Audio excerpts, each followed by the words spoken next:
Jua kama hivi mtendaji mkuu yuko hapa? Ndio mtendaji mkuu pale. Ni katibu, si ndio? Una muda gani pale? Na miaka 4.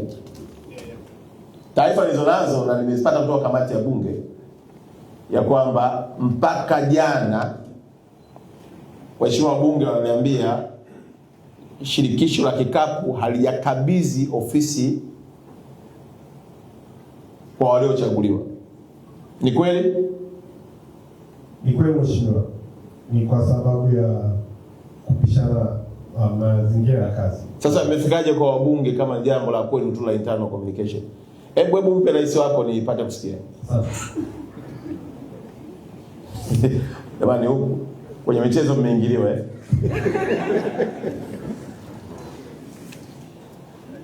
Rais wa kikapu, kwa nini una ofisi mpaka sasa? Habari zenu kwa Tanzania.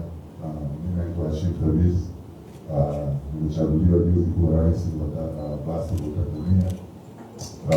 Nimejaribu kurudisha kuhusiana na hiyo vitu, naambiwa niwape siku kadhaa kuweza kujiandaa kwa hiyo ofisi.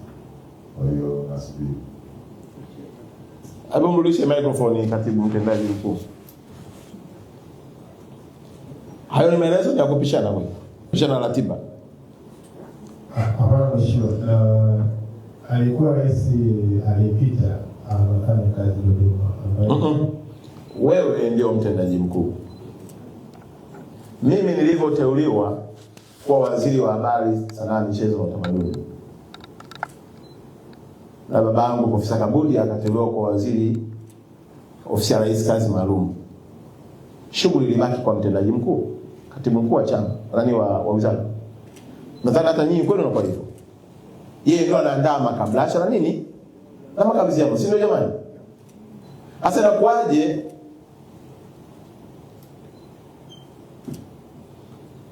yeye ndio mwenye ofisi, kwa hiyo hata wewe una ofisi?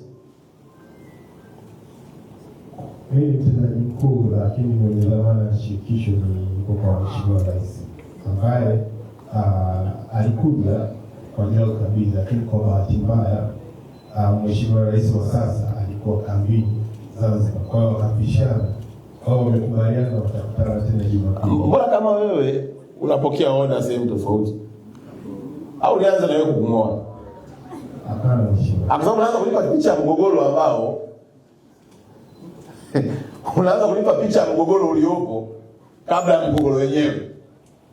Kwa nini hao maelezo asingekuwa ameelewa rais wako wa sasa?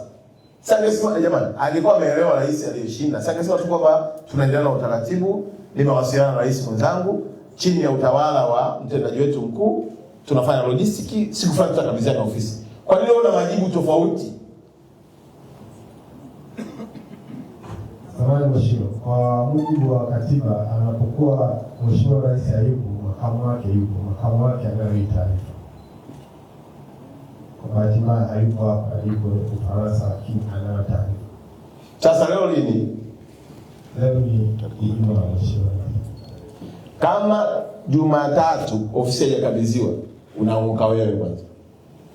Nimepokea maelekezo. Mzee, huku ni mwingine. Msikanyage huko haya.